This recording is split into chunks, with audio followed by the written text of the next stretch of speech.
সবাই কেমন আছো? এই প্রচণ্ড ঠান্ডায় যা শীত পড়েছে আমার ভীষণ জ্বর এসেছে, কিন্তু তাও আমি চলে এসেছি তোমাদের জন্য আরেকটা নতুন মেকআপ লুক নিয়ে, সেটা আবার সরস্বতী পুজো স্পেশাল। ভাবলাম সামনেই সরস্বতী পুজো, তো এটার জন্য কিছু একটা লুক ক্রিয়েট করা যাক। আমি প্রত্যেকবারই ভাবি কিন্তু আমার হয়ে ওঠে না। তো যাই হোক, আজকে সেই লুকটাই তোমাদের সাথে শেয়ার করলাম একটা ভীষণ ইজি টিউটোরিয়াল দিয়ে। আর এই লুকটা না মানে আমি যে প্রোডাক্টগুলো ইউজ করেছি, আমাকে আগের ভিডিওতে তোমরা রিকোয়েস্ট করেছিলে যে প্রত্যেকটা প্রোডাক্টের ডিটেলস দিতে, তাই আমি এই পুরো ভিডিওটাতে আমি প্রত্যেকটা প্রোডাক্টেরই ডিটেলস তোমাদের সাথে শেয়ার করেছি। তাই পুরো ভিডিওটাতে আমার সাথে থাকো, আশা করছি খুব ভালো লাগবে আজকের ভিডিওটা। আজকে আমি দেখাচ্ছি সরস্বতী পুজোতে একদম সিম্পল একটা মেকআপ লুক, যেটা হলুদ শাড়ির মধ্যে হবে। তো প্রথমেই আমি স্কিনটাকে ভালো করে ক্লিন করে নিয়েছিলাম। এরপর আমি সেটাফিলের একটা টোনার ইউজ করেছিলাম, আর সেটাফিলের আমি ইউজ করেছিলাম সিরাম। ভালো করে টোনারটা অ্যাপ্লাই করার পর সিরামটাকে অ্যাপ্লাই করে নিয়েছি, কারণ শীতকালে স্কিন ভীষণ ড্রাই হয়ে থাকে। আর আমার এমনিতেই জ্বর টরে না, মানে আরও মনে হচ্ছে শরীরটা মানে মুখগুলো রুগ্ন মানে শুকনো লাগছে। তো যাই হোক, সিরাম অ্যাপ্লাই করার পর আমি এই ভালো করে ময়শ্চারাইজারটা অ্যাপ্লাই করে নিচ্ছি। দেখো ময়শ্চারাইজারটা অ্যাপ্লাই করে নেওয়ার পর মনে হচ্ছে না আমার মানে স্কিনটা আবার যেন রিভাইভ হলো, মানে এতটাই শরীর খারাপে পুরো মানে স্কিনটাও যেন আমার ড্রাই হয়ে যায়। তো যাই হোক, আমি তো ভালো করে ময়শ্চারাইজার অ্যাপ্লাই করে নিলাম। শীতকালে কিন্তু ময়শ্চারাইজারটা স্কিপ করলে চলবে না, ভীষণ ভালোভাবে অ্যাপ্লাই করতে হবে, কারণ মানে এটা না পুরো আমাদের মেকআপটাকে গ্লো করতেও কিন্তু হেল্প করে। আমি যেটা বারবার বলে থাকি, ময়শ্চারাইজার কিন্তু ভীষণ হেল্পফুল, ঠিক আছে? তো ভালো করে ময়শ্চারাইজার অ্যাপ্লাই করে নিয়ে যেটা বেঁচেছিলো সেটা আমি হাতেও লাগিয়ে নিলাম। এরপর আজকে আমি ইউজ করছি NY Bae এই প্রাইমারটা। এটাও একটা ওই মানে জেল বেস সিলিকন প্রাইমার। তো এটাকেও আমি ভালো করে পুরো ফেসে অ্যাপ্লাই করে নিচ্ছি। প্রাইমারটাকেও কিন্তু স্কিপ করলে চলবে না, প্রাইমারটা ভীষণ ইম্পর্টেন্ট। আমি যেটা সবসময় বলি যে মেকআপে বিভিন্ন এই যে ফাউন্ডেশন, কনসিলার সব কিছুর থেকে প্রাইমারটা আমাদের স্কিনটাকে কি করে, প্রোটেক্ট করে। তো ভালো করে আমি প্রাইমারটা অ্যাপ্লাই করে নিলাম। প্রাইমারটা অ্যাপ্লাই করে নেওয়ার পর এরপর আমি করে নিচ্ছি, মানে আমার ফোরহেডটাতে একটু ফাঁকা ছিল, তো ফোরহেডটাতেও আমি ভালোভাবে দিয়ে দিলাম, কারণ কোনো জায়গায় যাতে প্রাইমারটার ঘাটতি না দেখা যায়। এরপর আমি একটা অরেঞ্জ কালার কারেক্টার নিয়ে যে জায়গাগুলোতে ডার্ক স্পট আছে বা পিম্পলস, অ্যাকনির স্পট আছে, সেই জায়গাগুলোতে আমি অরেঞ্জ কালার কারেক্টারটা ব্রাশের হেল্পে আমি ফেসে অ্যাপ্লাই করে নিচ্ছি। আগের দিন আমি অরেঞ্জ কালার কারেক্টারের ইউজ দেখাইনি, আজকে আমি দেখাচ্ছি। আজকে এখানে আমি মিয়নের অরেঞ্জ কালার কারেক্টার ইউজ করেছি। তোমরা চাইলে এটা অ্যামাজন বা ফ্লিপকার্ট যে কোনো অনলাইন ওয়েবসাইটে কিন্তু পেয়ে যাবে। তো ভালো করে ব্রাশের হেল্পে লাগিয়ে নেওয়ার পর আমি একটা ওয়েট বিউটি ব্লেন্ডার দিয়ে ভালো করে ড্যাব করে ভালো করে মানে কারেক্টারটা ফেসের মধ্যে সেট করে নিচ্ছি। অরেঞ্জ কালার কারেক্টারটা মানে ইউজ যদি না করো, তাহলে আগের দিন যেমনভাবে দেখিয়েছিলাম আমি সেই টেকনিকটাও ফলো করতে পারো।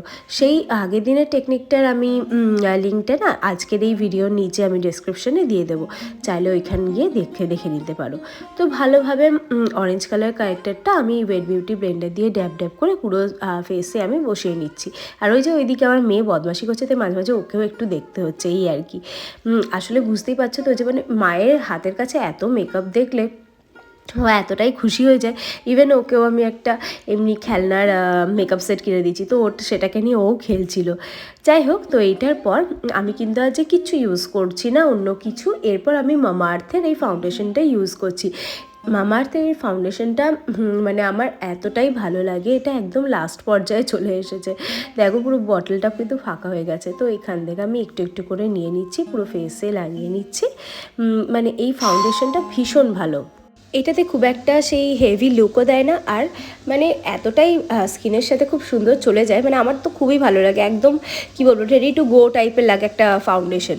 তো মামা আর্থের ফাউন্ডেশনটা তোমরাও চাইলে ইউজ করতে পারো। হ্যাঁ, অতটা হাই কভারেজ কিন্তু দেবে না, কিন্তু মানে একটা বেশ সুন্দর একটা ন্যাচারাল গ্লো দেয়, যার জন্য আমার এই ফাউন্ডেশনটা আমার খুব ভালো লাগে। তো ভালো করে ফাউন্ডেশনটা আমি দেখলেই আমি কীভাবে অ্যাপ্লাই করতে, একদম শেষের দিকে আছে, সেটাও আমার মানে ওয়েস্ট করতে আমি চাই না। মানে এই মামা আর্থের ফাউন্ডেশনটা আমার এতটাই ভালো লাগে, তো ওটাকেও আমি বিউটি ব্লেন্ডার দিয়ে ভালো করে ড্যাব করে ফেসের মধ্যে বসিয়ে নিচ্ছি। দেখো একটা ন্যাচারাল একটা মানে একটা গ্লো আসছে না। এই শীতকালে মেকআপের আমি সবসময় যেটা বলে থাকি যে ময়শ্চারাইজারটা দিলে না ঠিক এইরকমই একটা ন্যাচারাল গ্লো আসে। তো মামাআর্থের ফাউন্ডেশনটা অ্যাপ্লাই করে নেওয়ার পর আমি একটা মানে আমার স্কিন টোন থেকে 2 শেড লাইটার একটা হাইলাইটার ইউজ করছি। এবার এই ক্ষেত্রে তোমরা সুইস বিউটির হাইলাইটার ইউজ করতে পারো, কিন্তু আমি আজ এখানে পুরো সুইস বিউটির যে ফেস প্যালেটটা হয় সেটা ইউজ করেছি। তো ওটাকে আমি ব্রাশের হেল্পে আমার হাইলাইটিং এরিয়াগুলোতে নিয়ে নিলাম, নিয়ে তারপর আবার বিউটি ব্লেন্ডার দিয়ে ভালো করে ড্যাব ড্যাব করে ব্লেন্ড করে নেবো। হ্যাঁ, আমার কাছে মামাআর্থেরও একটা আছে, হাইলাইটার আছে, ওটা এখন আমি ইউজ করিনি। আমি চেষ্টা করব আমার নেক্সট কোনো ভিডিওতে আমি ওটাকে ইউজ করে একবার দেখাতে যে ওটা কেমন স্কিনে ফিনিশ দেয়। মামাআর্থের ফাউন্ডেশনটা তো আমার ভীষণ ভালো লাগে, কিন্তু কনসিলারটা এখনও আমার মানে ইউজ করা হয়নি অ্যাকচুয়ালি। তো ওই কনসিলার হাইলাইটার বা যেটাই বলবে, তো ওইটা বাকি আছে। আর এখনও মামাআর্থের ট্রান্সলুসেন্ট পাউডারটাও ইউজ করা হয়নি। এই দুটো জিনিস খুব তাড়াতাড়ি আমি আমার সামনে কোনো একটা টিউটোরিয়ালে ইউজ করে দেখাবো তোমাদেরকে, তাই তোমরাও বুঝতে পারবে যে কতটা কি কেমন ফিনিশ দেয়। মোট কথা হচ্ছে মামাআর্থের ফাউন্ডেশনটা মানে ভীষণ ভালো, একটা ন্যাচারাল একটা গ্লো দেয়। দেখো মুখটায় পুরো জুম করে ওই জন্য বোঝাচ্ছি, যাতে মানে তোমাদের বুঝতে কোনো অসুবিধা না হয়। তো এরপর কনসিলার অ্যাপ্লাই করে নেওয়ার পর মানে হাইলাইট করে নেওয়ার পর ফেসটাকে আমাদের সবসময় ফেসটাকে বেক করে নিতে হবে। কী হয়, ফেসটাকে ভালো করে ট্রান্সলুসেন্ট পাউডার দিয়ে যদি আমরা বেক না করি না, তাহলে আমাদের ফাউন্ডেশনটা ক্র্যাক হয়ে যায় বা ফাউন্ডেশনটা মুখে সেট হয় না, ঠিক আছে। তো সেইটার জন্য আমি আজ এখানে পিএসসির এই স্পটলাইট ট্রান্সলুসেন্ট পাউডারটা ইউজ করেছি। এবার আমি আজকে এই মাই গ্ল্যাম এই পোজ এইচডি এই ব্রঞ্জারটা ইউজ করছি। ভালোভাবে আমি আমার পুরো ফেসটাকে কন্ট্রোল করে নিচ্ছি। এই ইয়েটা আমি মানে এই ব্রঞ্জারটা আমি আগের একটা ভিডিওতেও ইউজ করেছিলাম, আর আজকে তো এটা দিয়েই পুরো ফেসটাকে কন্ট্রোল করছি। তো এটা আমার বেশ ভালোই লাগলো, মানে হ্যাঁ অতটা না ভালো হলেও মোটামুটি ঠিকঠাকই আছে। এটা দিয়েই দেখো আজকে আমি আমার পুরো ফেসটাকে কন্ট্রোল করেছি। বা তোমরা বলবে যে এটা কতটা কি ভালো লাগছে তোমাদের, আমার ফেসটা পুরোপুরি কন্ট্রোল করতে পেরেছে কিনা, কারণ আমার ফেসটা তো বুঝতেই পারছো রাউন্ড শেপ আর একটু বড়, তো ওটাকে বেশ ভালো করে মানে কন্ট্রোল করছে কি না এই মাই গ্ল্যামের এই ইয়েটা ব্রঞ্জারটা, সেটা তোমরাও বলতে পারবে। তো তোমরাও জানিও কমেন্টে যে তোমাদের এই যারা এখনও পর্যন্ত ইউজ করেছো মাই গ্ল্যামের এই ব্রঞ্জারটা তাদের কেমন লেগেছে, আর যারা ইউজ করেনি তারা একবার ট্রাই করে দেখতেই পারো। এটা কিন্তু ডেলিকার মেকআপের জন্য, মানে ধরো আমরা ডেইলি যেভাবে রেডি হই বা ধরো কি বলবো কোনো ধরো অকেশনালি বা কোনো পার্টিতে যে গেলে এটা হাতের কাছে যখন কিছু না পায় তখন কিন্তু এটা বেশ ভালোই যায়। তো যাই হোক, ভালো করে ব্রঞ্জারটা অ্যাপ্লাই করে নিয়েছি আমি। এরপরে চলে এলাম মেকআপের আমাদের আই মেকআপের পার্টে। তো আমি এখানে আমার আইব্রোসগুলো ড্র করে নিচ্ছি। আইব্রোসটা আমি মিস ক্লেয়ারের আইব্রো যে পাউডারটা আছে সেটা দিয়েই করেছি। আর মিস ক্লেয়ারের এই আইব্রো পোমেরটাও কিন্তু খুব ভালো, মানে এটাকে মাঝে মাঝেই আমি ইউজ করি আমার বিভিন্ন মেকআপ টিউটোরিয়ালে। তো ভালো করে আমি আইব্রোটাকে স্পুলি দিয়ে ব্রাশ করে তারপর আইব্রোটা ড্র করে নিচ্ছি। আর আজকে আমি আই মেকআপটা করবো এই হেটেড উইথ লাভ এই প্যালেটটা থেকে।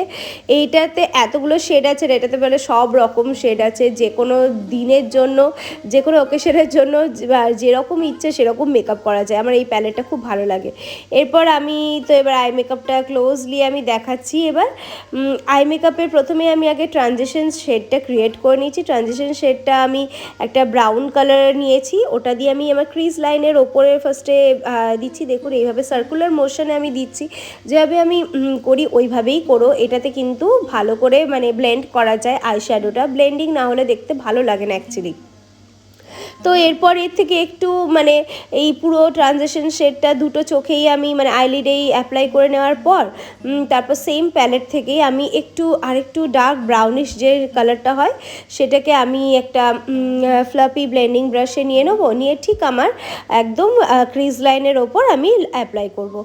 ঠিক এইভাবে এই যে মানে যেমনভাবে নিচে, আর এক্সেসটা সবসময় আমাদেরকে ওয়াইপ আউট করে দিতে হয়, এক্সেসটা না ঝালে না ভালো লাগে না। তো আমি ভালোভাবে ব্রাউনটা দিয়ে আউটার কর্নারে দিয়ে তারপর এইখান থেকে এই ইয়েলো শেডটা নিয়ে নিয়েছি, ইয়েলো কালারটা নিয়ে তারপর আমি একদম মিডল আইলিডে আমি লাগিয়ে নিচ্ছি। দেখো এটাতে কি সুন্দর একটা কাট ক্রিজ একটা এফেক্ট দিচ্ছে না, কিন্তু অথচ এটা কাট ক্রিজ নয়। মানে আমার এটা ভালো লাগলো, আজ মনে হলো যে একটু অন্যরকমভাবে কিছু দেখাই তোমাদেরকে, যার জন্য এটা দেখাচ্ছি। আর ভীষণ ইজিভাবে আমি দেখানোর চেষ্টা করেছি। এবার এই ইয়েলো কালারটাকে আমি আগে ব্রাউন দিয়ে একটু মিক্স অ্যান্ড ম্যাচ করে দিচ্ছি, যাতে খুব মানে কোনোটাই অতিরিক্ত কোনো কিছু না লাগে। দেখো ঠিক যেভাবে আমি করেছি সেভাবেই কিন্তু তোমরা করার চেষ্টা চেষ্টা করো। আর তোমরা কিন্তু অবশ্যই আমাকে কমেন্ট করে জানাবে যে তোমরা আমার এই টিউটোরিয়ালগুলো বুঝতে পারছো কি না, কারণ তোমরা বুঝতে না পারলে তখন তো আমার মানে আমাকে অন্য কোনো ভাবতে হবে যে অন্য কোনোভাবে তোমরা মানে আরও ইজিভাবে বোঝানো যায় কি না। তো তোমরা কমেন্টে অবশ্যই জানিও, আর এইগুলো তোমাদের হেল্পফুল হচ্ছে কি না সেটাও কিন্তু জানাতে ভুলবে না। এবার দেখো ইনার কর্নারটাতে না আমি একটু হোয়াইট কালার শ্যাডো নিয়ে নিয়েছি। এই হোয়াইট কালার শ্যাডোটা নিয়ে ইনার কর্নারটাতে আমি দিয়ে দিচ্ছি। এটাতে একটু চোখটা একটু হাইলাইট দিচ্ছে। এমনিতেও আমি আজকে চোখে বেশি কিছু মানে কালার অ্যাপ্লাই করিনি। আমার তোমরা মেকআপ টিউটোরিয়ালে দেখতে পাবে ভীষণ ইজিভাবে আমি প্রত্যেকটা জিনিস দেখাই। তো আমি ফিঙ্গার টিপের হেল্পে একদিকটা ব্রাশে করেছি, একদিকটা ফিঙ্গার টিপের হেল্পে করেছি, যাতে দুটোই তোমাদের বুঝতে সুবিধা হয়। আর ভালোভাবে আমি ইনার কর্নারগুলোকে হাইলাইটও একবারে করে নিয়েছি। দেখো ইনার কর্নারটা হাইলাইট না করলে না দেখতে ভালো লাগে না। তো এরপর আজকে আমি ইউজ করছি একটা দারুণ আইলাইনার, যেটা আমাদের ঘরে ঘরে একদম ছোটোবেলার থেকে থাকে, ল্যাকমির এই আইলাইনারটা। এটা ওয়াটারপ্রুফ একদমই নয়। তো আমি আজকে ভাবলাম যে এটা দিয়েই করে দেখি, যেহেতু আজকে বাজেট ফ্রেন্ডলি প্রত্যেকটা প্রোডাক্টই দেখাচ্ছি, তাই সব কিছু বাজেটের মধ্যেই দেখানোর চেষ্টা করেছি। তো ল্যাকমির এই আইলাইনারটা ভীষণ ভালো, শুধুমাত্র এটা ওয়াটারপ্রুফ নয়, বাট এটা কিন্তু এতটাই একটা বোল্ড লুক দেয়, যেটা মানে এটা তো সবাইকার ঘরে থাকে আর সবাই এটা জানো যে এটা কতটা ভালো একটা লুক দেয়। তো যাই হোক, আমি এই ল্যাকমি লাইনারটা ইউজ করে নিচ্ছি। দুটো চোখেই আমি একদম ল্যাশ লাইনের মানে ওপরে অ্যাপ্লাই করে নিচ্ছি। তো ভালো করে আইলাইনারটা অ্যাপ্লাই করে নেওয়ার পর না আমাদেরকে এটাকে কিছুক্ষণ মানে শুকানোর জন্য টাইম দিতে হবে, কারণ এটা তো ওয়াটারপ্রুফ নয়। তো এটা ভুলে গেলে তো আমাদের চলবে না, বাই চান্স ভুলে গেলেই ব্যাস হয়ে গেল, তাহলে এবার কোথায় কোথায় যে চোখে লেগে যাবে ঠিক থাকে না। তো আমি একটু আমার চোখের ইনার কর্নারগুলোতেও একটু টেনে নিলাম, চোখটা আমার বেশ ভালো লাগে, একটা টানা টানা এফেক্ট দেয়। তো লাইনারটা অ্যাপ্লাই করে নেওয়ার পর এবার আমি চলে গেলাম আমাদের আই মেকআপের একদম লাস্ট পার্টে। লোয়ার ল্যাশ লাইনের নিচেও মানে ওয়াটার লাইনের নিচেও আমাদেরকে কিন্তু এই আইশ্যাডো অ্যাপ্লাই করতে হবে। আমি দেখো এখানে আজকে ওই যে ইয়েলো কালারটা আমি আইলিডে দিয়েছিলাম সেটাকেই আমি ল্যাশ লাইনে দিলাম। আজ কিন্তু আমি কোনো কাজল অ্যাপ্লাই করছি না, কারণ কাজল দিলে মানে আমার অতটা এই লুকটার জন্য মনে হলো না যে কাজলটা দিই। আদারওয়াইজ আমি ভীষণ কাজল ভালোবাসি। তো যাই হোক, আমি কাজল অ্যাপ্লাই করি, কিন্তু আজকে আমি এটার জন্য মনে হলো না, তো এই জন্য আমি ইয়েলো কালারটা দিলাম। ইয়েলোটাকে আবার ব্লেন্ড করে নিচ্ছি একটু ব্রাউনের সাথে, বেশ একটা সুন্দর একটা সফট একটা লুক দিচ্ছে। দেখো পুরো মেকআপটা হয়ে যাওয়ার পর তোমরা বুঝতে পারবে যে কি সুন্দর লাগছে। একদম নমিনাল আজকে প্রোডাক্ট ইউজ করেছি। আই মেকআপের ক্ষেত্রেও তোমরা বুঝতে পারবে যাতে ইজি হয়। আমি এটা প্রথমেই বলেছিলাম যে একদম ইজি একটা মেকআপ টিউটোরিয়াল দিচ্ছি, এটা বিগিনার্সদের জন্য। তো যতটা পারবো ততটাই কম প্রোডাক্ট ইউজ করে আমি কিন্তু দেখাবো। তো এরপর আমি কি করছি, আমি মেবলিন মাস্কারাটা অ্যাপ্লাই করে নিচ্ছি। আমার আপার ল্যাশ আর লোয়ার ল্যাশ দুটোতেই কিন্তু মাস্কারা অ্যাপ্লাই করতে হবে। এখানে মেবলিনের হাইপার কার্ল মাস্কারা ইউজ করছি। তোমাদের কাছে যে মাস্কারাটা অ্যাভেলেবেল থাকবে তোমরা সেটাই ইউজ করো। আর আমি আমার প্রত্যেকটা প্রোডাক্টের ডিটেলস যেমন আমি ভিডিওতে শেয়ার করছি, আমি কিন্তু ডেসক্রিপশনেও আজকে লিখে দেবো প্রত্যেকটা প্রোডাক্ট, যাতে তোমাদের সুবিধা হয়। এবার তোমরা সেটা অনলাইন পারচেস করতে পারো বা লোকাল মার্কেট থেকেও পারচেস করতে পারো। আর মেবলিন হাইপার কার্ল মাস্কারা ছাড়াও তোমরা ল্যাকমিরও ইউজ করতে পারো। ল্যাকমিটাও ভীষণ ভালো, ল্যাকমি আইকনিকের যে মাস্কারাটা থাকে সেটাকেও ইউজ করতে পারো। তো ভালো করে মাস্কারাটা অ্যাপ্লাই করে নিচ্ছি আমি। এইবার চলে এসেছি ব্লাশ। ব্লাশের জন্য আজকে আমি ইউজ করছি মিয়নের ব্লাশ। মিয়নের একটা নিউড শেড মানে অরেঞ্জিশ নিউড শেড আমি আজকে ইউজ করছি। মিয়নের ব্লাশটাও ভীষণ ভালো। আমি এটাও তোমরা অ্যামাজন বা ইয়েতে কি বলে ফ্লিপকার্ট যে কোনো অনলাইন ওয়েবসাইটে কিন্তু পেয়ে যাবে। ব্লাশের পর চলে এসেছি লিপস্টিকে। লিপস্টিকটা আজকে আমি এই বা একটু পিচিশ পিঙ্ক টাইপের ইউজ করছি। তোমরা জানোই যে হয়তো আমার আগের যারা ভিডিও দেখোনি তারা জানবে না, কিন্তু যারা ভিডিও দেখেছো তারা জানো আমি একটু প্যাস্টেল শেড বেশি পছন্দ করি। তো আমি ওই একটু এই নিউড পিঙ্ক কালারটা লাগিয়ে নিলাম লিপস্টিক। এবার আমি হাইলাইটারটা অ্যাপ্লাই করে নিচ্ছি। সব শেষে আমি আজকে গ্ল্যাম 21 সেটিং স্প্রে ইউজ করেছি, যেটা হয়তো আমি ভিডিওতে স্কিপ করে গেছি, দেখাতে ভুলে গেছি, তো আমি বলে দিলাম। আর হ্যাঁ, সবসময় কিন্তু আমাদেরকে ফিক্সারটা দিতেই হবে। হাইলাইটারটা ভালোভাবে করে নিচ্ছি। হাইলাইটারটাও তো খুব ইম্পর্টেন্ট, হাইলাইটারটা। আর হ্যাঁ, আরেকটা কথা, সবসময় হাইলাইটিং আমাদের ফেস করার সময় না হাইলাইটার যখন অ্যাপ্লাই করবে তখন ব্রাউন এরিয়া আর ইনার কর্নার কিন্তু ভুলবে না। আমি প্রত্যেকটা মেকআপ টিউটোরিয়ালেই এটা বলে থাকি। তো হাইলাইটার দিয়ে আমি মেকআপ ফিক্সার লাগিয়ে নিলাম। তারপর আমি অনেকক্ষণ ধরে ভাবছিলাম যে আমি মানে কোন শাড়িটা পরবো। তো আমি যেহেতু প্রথমে বললাম যে আমি ভেবেছি আজকে ইয়েলো কালারের ওপর আমি কিছু একটা করব, তো ইয়েলো শাড়ি মাড়ি খুঁজে তারপর আমি রেডি হয়ে গেলাম। তো এইটা ছিল আজকে আমার ফাইনাল লুক। এবার তোমরা আমাকে জানাবে আজকের এই লুকটা কেমন লাগলো তোমাদের, আর তোমাদের কাছে হেল্পফুল হচ্ছে কি না আমার এই মেকআপ টিউটোরিয়ালগুলো, কারণ তোমাদের কমেন্টটা কিন্তু ভীষণ ইম্পর্টেন্ট আমার কাছে, আর তোমাদের কমেন্টগুলো পেলে আমার খুব ভালো লাগে। আর আরও কিছু জানার থাকলে সেটাও আমাকে কমেন্ট করে জানাবে।